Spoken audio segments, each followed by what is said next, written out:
No sé qué es peor, lo que vi o lo que me hizo ver. La pantalla se encendió lentamente, revelando la silueta de Alex inclinado sobre su escritorio. Un resplandor pálido y enfermizo emanaba del monitor, proyectando sombras largas y danzarinas en la habitación que lo envolvía. Sus ojos, enrojecidos y hundidos, estaban clavados en la imagen que se desplegaba ante él, una amalgama de colores distorsionados y formas irreconocibles que, para cualquier otro, serían una abominación insoportable. Pero Alex era un moderador de contenido, un guardián silencioso en las profundidades de Internet. Su tarea diaria era bucear en las cloacas digitales, filtrar y erradicar el material más grotesco y perturbador que la mente humana pudiera concebir. Su rostro, en ese momento, era una máscara de horror y, paradójicamente, una extraña fascinación, como si una parte de él se resistiera a apartar la mirada de aquello que lo estaba consumiendo. Cada día era lo mismo, horas interminables, el cerebro frito por la constante exposición a lo peor de la humanidad: gore, depravación, violencia explícita. Todo pasaba por sus ojos antes de ser sentenciado a la eliminación. Al principio se había armado con una profesionalidad fría, una coraza impuesta para proteger su psique del torrente de depravación. Era un trabajo, se repetía, una misión necesaria. Las imágenes pasaban, se categorizaban, se eliminaban, y Alex se permitía una breve, casi imperceptible exhalación. Esa era su rutina, su ritual de autoprotección. Pero la armadura estaba empezando a corroerse. Los primeros signos no fueron alucinaciones claras ni gritos estridentes. Eran más sutiles, como fisuras en el cristal de su realidad, apenas perceptibles, pero lo suficientemente nítidas como para dejar una punzada de incomodidad. El primer incidente ocurrió mientras revisaba un video silencioso de una confrontación callejera, una disputa trivial que degeneraba en algo más sombrío. De repente, sobre el chirrido de la silla de su oficina, escuchó un eco inaudible, una especie de gemido ahogado que se superponía al silencio del clip. Se quitó los auriculares, frotándose las sienes. Nada, solo el zumbido de los servidores en la sala contigua. Se los volvió a poner, y el video continuó en un silencio impoluto. Alex lo atribuyó al agotamiento. Llevaba 16 horas seguidas frente a la pantalla. Luego vino el asunto de las figuras periféricas. Mientras procesaba una pila de imágenes estáticas de escenas de crímenes, sus ojos se detuvieron en un detalle particularmente perturbador. Al levantar la vista por un instante, vio una sombra, una silueta oscura y esbelta, de pie en el umbral de su cubículo, justo al límite de su visión. Su corazón dio un vuelco, se giró bruscamente, el pulso acelerado, pero no había nada, solo el cubículo vacío de su colega, las luces fluorescentes parpadeando monótonamente en el pasillo desierto de la oficina a esas horas. Una mancha en la visión, un truco de la luz. Demasiadas horas mirando contrastes oscuros, pensó. Esa noche, en su apartamento, las anomalías se hicieron más persistentes. La pantalla de su monitor personal, mientras revisaba correos triviales, pareció distorsionarse brevemente. Los píxeles parpadearon, no con la estática blanca y negra, sino con un patrón ajeno al contenido que se mostraba, una filigrana retorcida de líneas y puntos que se arremolinaron por un microsegundo antes de volver a la normalidad. Era como un fallo en la matriz, una grieta digital que se abrió y cerró con una velocidad vertiginosa. Se frotó los ojos, parpadeando, intentando despejar la visión. Era un reflejo de la lámpara, un problema con el controlador de la tarjeta gráfica. Alex, un hombre de ciencia y razón, documentó estos incidentes en un diario privado. un cuaderno de espiral con tapas negras que mantenía escondido en el cajón de su escritorio. 038. Eco auditivo en clip silencioso. Posible fatiga auricular o acústica. 0310. Sombra periférica. Sobrecarga visual, estrés. 03/12. Distorsión de pantalla. Fallo técnico menor. Intentaba aferrarse a una racionalidad que en el fondo sentía que ya se estaba disolviendo. Cada entrada era un intento desesperado de contener la marea, de convencerse a sí mismo de que la explicación lógica existía, de que no se estaba volviendo loco. Pero las fallas eran cada vez más frecuentes, más intrusivas, y la delgada línea entre la pantalla y su propia percepción se desdibujaba con una velocidad alarmante. Sentía el peso de la oscuridad digital, no solo en su mente, sino como una presencia tangible, una vibración baja y constante bajo su piel. Los fallos de Alex dejaron de ser meras anomalías para convertirse en un patrón recurrente y horriblemente familiar. Lo que una vez había sido una interrupción esporádica, ahora era una melodía disonante que resonaba con una regularidad inquietante. Había llegado a un punto en que no solo los esperaba, sino que inconscientemente los buscaba. Una parte de su mente, ya corrompida, ávida de la confirmación de que no estaba imaginando estas rupturas en la realidad.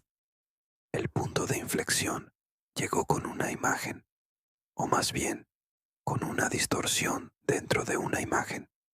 Estaba revisando un video especialmente repulsivo de un culto esotérico, lleno de simbolismo extraño y rituales perturbadores. En un primer plano de un grabado en piedra, Alex notó algo, una especie de glifo, una marca retorcida que no encajaba con el estilo del resto del arte rupestre. Era casi subliminal, una superposición etérea que parecía vibrar en los bordes de la imagen, como un fantasma digital. Pasó el video hacia atrás y hacia adelante, cuadro por cuadro. El glifo estaba allí, inconfundible, como si hubiera sido injertado en el metraje original. Horas más tarde, encontró la misma distorsión en otro video, esta vez un segmento de contenido profundo de un foro de conspiración que mostraba imágenes de supuestas torturas. No era idéntico, pero la forma retorcida, el patrón fracturado y las líneas entrecruzadas eran innegables. Luego, en un live stream de dudosa procedencia que mostraba un experimento social, en los rincones más oscuros de la web, volvió a aparecer. Una fracción de segundo, un parpadeo en la esquina de la pantalla. Pero Alex lo vio, empezó a buscarlo, sus ojos entrenados para cazar el horror más mundano, ahora sintonizados con esta nueva frecuencia del terror. Y lo encontró, en un video de un ataque animal grotesco, en una grabación de vigilancia de un evento macabro, incluso en la estática de un ghost hunting falso. Siempre diferente, siempre el mismo. Una huella digital del mal incrustada en el contenido, visible solo para él. La verdadera pesadilla comenzó cuando esta marca no se limitó a las pantallas. La distorsión, el patrón retorcido, la filigrana de líneas fracturadas, comenzó a manifestarse en su entorno real. Una mañana, al despertar, vio el glifo entrelazado en el diseño del papel tapiz de su dormitorio, las flores delicadas pareciendo contorsionarse en la forma inhumana. Se frotó los ojos, incrédulo. El patrón se desvaneció, pero la impresión permaneció, grabada a fuego en su retina. Las sombras en su apartamento, que antes eran solo ausencia de luz, ahora se adherían a las esquinas de su visión, densas y amenazadoras, adoptando las formas angulares y quebradizas del glifo. Caminaba por la casa y veía los bordes de los muebles, los marcos de las puertas, las esquinas de las paredes, distorsionarse por un microsegundo en el mismo patrón abominable. El zumbido de sus auriculares, una constante en su vida laboral, adquirió un ritmo insidioso. No era una melodía, sino una pulsación baja y repetitiva, una frecuencia casi inaudible que, cuando se concentraba en ella, parecía susurrar una palabra incomprensible, una onomatopeya del horror digital. Lo escuchaba incluso cuando los auriculares estaban apagados, un eco fantasmal en el fondo de su mente. Era como si el sonido de la corrupción se hubiera infiltrado en sus oídos y se hubiera anidado en su propio sistema auditivo. Fue entonces cuando la terrible verdad, fría y afilada como un fragmento de vidrio, se incrustó en su conciencia. El terror oscuro no era externo, no era una entidad clásica que lo acechaba desde las sombras. Era una corrupción sistémica. Había traspasado la pantalla, no para perseguirlo, sino para injertarse en su propia percepción, su memoria, su identidad. El horror no estaba fuera, sino dentro. Cada glitch, cada distorsión, no era un fallo de su mente, sino una señal de que su mente, su propia realidad, se estaba fusionando irrevocablemente con el horror digital que intentaba contener. Se sentó frente a su monitor en la oficina, las manos temblorosas. El glifo vibraba en la pantalla, ahora mucho más claro, bailando en los píxeles de un video que ya no le importaba. Levantó la mirada y el mismo patrón retorcido parecía ondular en el aire, en el polvo que flotaba en los rayos de luz que se colaban por la persiana. Intentó desconectarse, alejarse. Se levantó bruscamente. La silla chirrió ruidosamente en el silencio de la noche. Dio un paso, luego otro, hacia la puerta de su cubículo. La visión periférica se llenó de la filigrana de líneas y puntos, como si el espacio mismo se estuviera resquebrajando. No, no es real, susurró, su voz ronca. Se llevó las manos a la cabeza, apretando las sienes como si pudiera exprimir la corrupción de su cerebro, las imágenes de lo que había visto, los sonidos que había filtrado, se arremolinaban en su mente, ya no como recuerdos distantes, sino como experiencias frescas, vivas. Los gritos de las víctimas, los susurros de los torturadores, la mirada vacía de los que habían perdido su humanidad. Todo se mezclaba con el glifo, con las distorsiones de su realidad.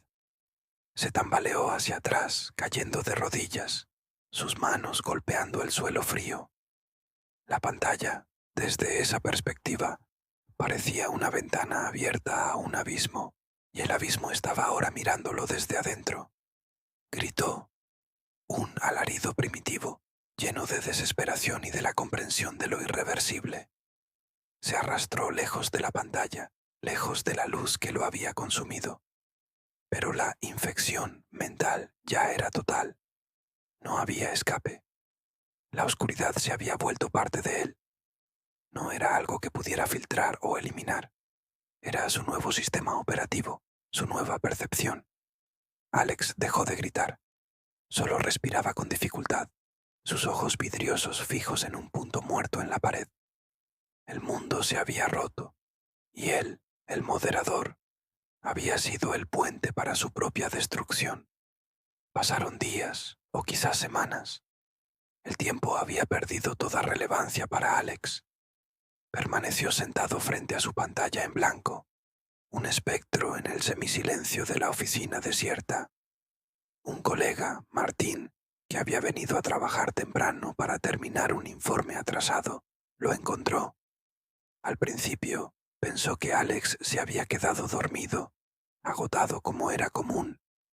Pero a medida que se acercaba, la postura encorvada y la inmovilidad de Alex le helaron la sangre.